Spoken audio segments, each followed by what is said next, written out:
Hello students, class 12th history की class में हम लेसन सेकंड का सेकंड वीडियो में सेकंड पार्ट स्टडी करेंगे एन अर्लियर एम्पायर। तो सबसे फर्स्टली है the growth of Magadha of emergence the Maurya empire. Chandragupta Maurya who founded the empire 321 BC extended control for the north west as Afghanistan and the Baluchistan. तो सबसे पहले हम इन्हें नोट्स के में कन्वर्ट करेंगे कि चंद्रगुप्त मौर्य का एम्पायर मौर्य एम्पायर इस्टेब्लिश हुआ था और चंद्रगुप्त मौर्य ने इसमें फर्स्ट टाइम रूल किया था 321 में। चंद्रगुप्त मौर्य ने मौर्य एम्पायर इस्टेब्लिश किया था मगध में। फिर है चंद्रगुप्त मौर्य का एम्पायर कहाँ से कहाँ तक एक्सटेंड था, अफगानिस्तान से बलूचिस्तान तक। फिर हमारा आ जाता है the most famous ruler of the earlier India. Earlier India का सबसे मोस्ट फेमस रूल था अशोक। अशोक ने कलिंग को डिफीट किया था। कलिंग प्रेजेंटली सिचुएटेड है उड़ीसा में। फिर हम स्टडी करेंगे language and the script. Most Ashokan inscription were in Prakrit language.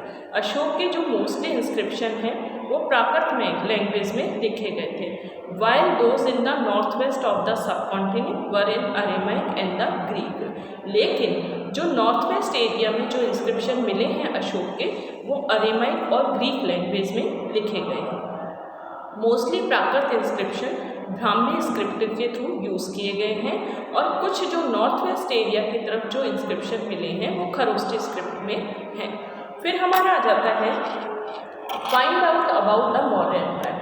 अब स्टूडेंट्स हमें मौर्य एम्पायर के बारे में जो सोर्सेज मिले हैं, मौर्य एम्पायर के हिस्टोरिकल इवेंट्स के बारे में हमें जो नॉलेज मिली है वो किन सोर्सेज के थ्रू मिली है। तो सबसे फर्स्टली है the account of Megasthenes. Megasthenes के अकाउंट के थ्रू यानी कि मेगास्थनीज के हैंड रिटन डॉक्यूमेंट्स के थ्रू हमें मौर्य एम्पायर के बारे में नॉलेज मिली है। मेगास्थनीज एक ग्रीक एडमिनिस्ट्रेटर था, एक ग्रीक रिप्रेजेंटेटिव था चंद्रगुप्त मौर्य का, जिसे चंद्रगुप्त मौर्य के कोर्ट में सेल्यूकस निकेटर ने भेजा था। फिर सेकंड सोर्स है जो हमें मौर्य एम्पायर के बारे में नॉलेज देता है अर्थशास्त्र, part of which were probably composed Kautilya. अर्थशास्त्र को कंपोज किया था कौटिल्य ने, जिसे हम चाणक्य भी कहते हैं। थर्ड सोर्स हमारा आ जाता है जो मौर्य एम्पायर के बारे में हमें नॉलेज देता है the inscription of Ashoka. Ashoka के इंस्क्रिप्शन हमें 272 से लेकर 268 के बीच में मिले हैं और रॉक्स और पिलर्स पे लिखे गए थे। ये सबसे ज़्यादा वैल्यूबल सोर्स है मौर्य एम्पायर के बारे में नॉलेज देने के लिए। Ashoka was the first ruler who inscribed his message to his subject. यहाँ पे सब्जेक्ट का मतलब है प्रजा, इट मीन्स पीपल। अशोका ऐसा फर्स्ट रूलर था जिसने इंस्क्रिप्शन में अपने मैसेज इंस्क्राइब किए हैं अपने सब्जेक्ट के बारे में। And the official on the stone surface, और ऑफिशियल मैसेज स्टोन सरफेस पे इंस्क्राइब किए हैं। फिर है अशोक ने एक नया रिलीजन स्प्रेड किया था, उस रिलीजन को हम कहते हैं धम्मा, मेन टीचिंग ऑफ धम्मा। अशोक ने जो रिलीजन इस्टेब्लिश किया था धम्मा, उसकी मेन टीचिंग क्या है? Brahmans and the other who renounce worldly life. Worldly life का मतलब है जो हमारा वर्ल्ड, जो हम अट्रैक्टिव चीज़ों की तरफ अट्रैक्ट होते हैं उन्हें छोड़ देना। रिनाउंस्ड का मतलब होता है left. Treating slaves and the servants kindly, servants और स्लेव्स के लिए काइंडली बिहेव करना। रेस्पेक्ट फॉर रिलीजन, रिलीजन और ट्रेडिशन के लिए रेस्पेक्ट करना, ये अशोक के धम्म की मेन टीचिंग है। फिर हमारा आ जाता है next point administrating the empire. There were 5 major political centers in the empire. The capital Pataliputra. Maurya empire में 5 मेजर सेंटर थे प्रोविंशियल लेवल पे। मौर्य एम्पायर में 5 मेजर पॉलिटिकल सेंटर थे प्रोविंशियल लेवल पे। पाटलिपुत्र, तक्षशिला, उज्जैनी, तोशली, सुवर्णी, ये सब अशोक के इंस्क्रिप्शन में इंस्क्राइब्ड हैं। फिर हमारा नेक्स्ट पॉइंट आ जाता है Megasthenes mention A committee with 6 subcontinent for coordinating. Megasthenes ने मौर्य एम्पायर की आर्मी को 6 कमिटीज़ में डिवाइड किया है। मेगास्थनीज जो कि सेल्यूकस निकेटर का एडमिनिस्ट्रेटर था और चंद्रगुप्त मौर्य के कोर्ट में आया था, उसने मौर्य एम्पायर की आर्मी को 6 कमिटीज़ में डिवाइड किया है। और फर्स्ट कमेटी थी नेवी को चेक करती थी, सेकंड कमेटी ट्रांसपोर्ट और प्रोविजन को चेक करती थी, थर्ड कमेटी फुट सोल्जर को चेक करती थी, फोर्थ कमेटी हॉर्सेस आर्मी को चेक करती थी और fifth committee chariots and sixth committee elephant को चेक करती थी। थी। चैरियट इट मीन्स रथ के थ्रू जो आर्मी थी। फिर नेक्स्ट हमारा आ जाता है, ये आपके 4 मार्क्स का मैगजीन से रिलेटेड जब आपसे क्वेश्चन पूछेगा तो आपके 3 मार्क्स का क्वेश्चन पूछेगा और एक्सेप्शनली 4 मार्क्स का भी पूछ सकता है। अब है हमारा अशोक ने धर्म को प्रोपोगेट किया था, फैलाया था, स्प्रेड किया था। अशोक ने धर्म को स्प्रेड करने के लिए एक नया ऑफिसर अपॉइंट किया था, उस ऑफिसर को कहा जाता है धम्म महामात्रा। अब आपसे एग्जामिनर पूछ सकता है मेजर रिस्पॉन्सिबिलिटी ऑफ धम्म महामात्रा, तो स्प्रेड द मैसेज ऑफ धम्मा, धम्मा के मैसेज को स्प्रेड करता। फिर हमारा नेक्स्ट पॉइंट आ जाता है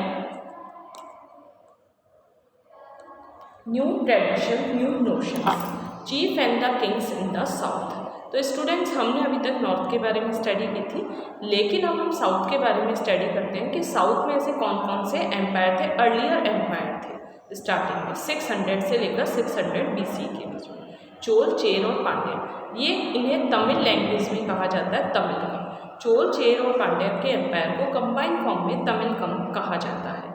फिर हमारा आ जाता है नेक्स्ट पॉइंट चीफ। अगर स्टूडेंट आपसे चीफ के बारे में शॉर्ट डिस्क्रिप्शन पूछता है तो 2 मार्क्स का क्वेश्चन आएगा।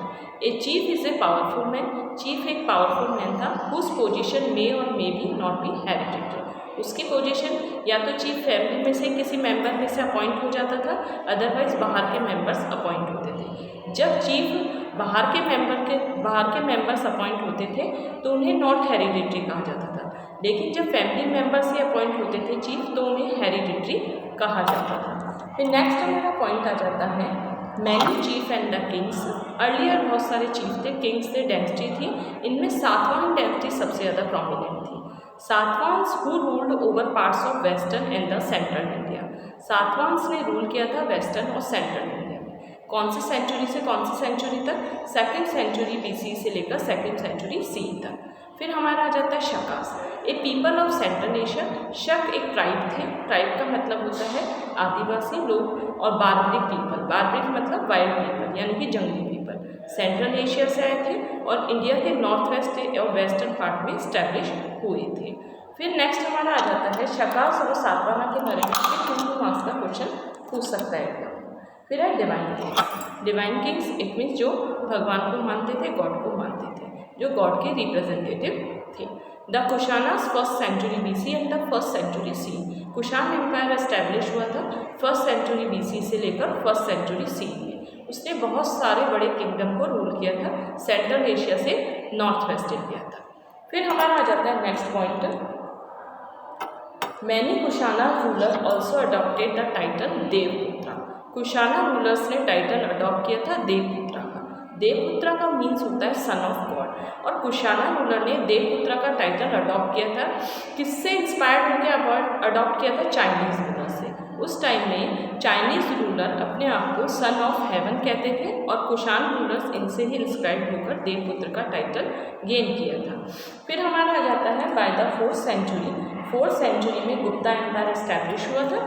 गुप्ता एम्पायर में जो भी रूलर्स थे वो अपने सामंत्स पे डिपेंड थे। सामंत का मतलब होता है ऑफिशियल, ऑफिसर्स इट मीन जो मिनिस्टर्स वगैरह होते हैं वो, यानी कि जो राजा था, किंग के नीचे जो ऑफिसर्स अपॉइंट होते थे और उन्हें किंग बहुत सारे रिसोर्सेज देता था और एक आर्मी भी देता था।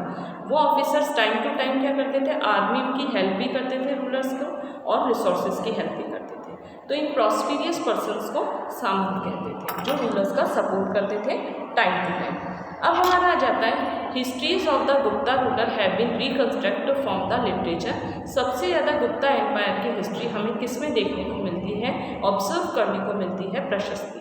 प्रशस्ति का मीन्स होता है compose in praise of kings in particular and the pattern of journal by pots.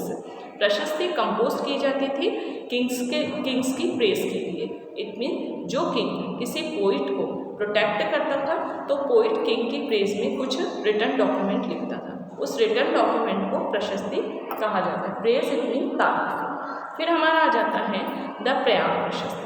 सबसे पहले स्टूडेंट प्रयाग प्रशस्ति को हम इलाहाबाद प्रशस्ति भी कहते हैं। क्यों? क्योंकि इलाहाबाद प्रयाग प्रशस्ति इलाहाबाद प्रशस्ति में सिचुएटेड है। प्रयाग प्रशस्ति कंपोज की गई थी हरीशेन के थ्रू।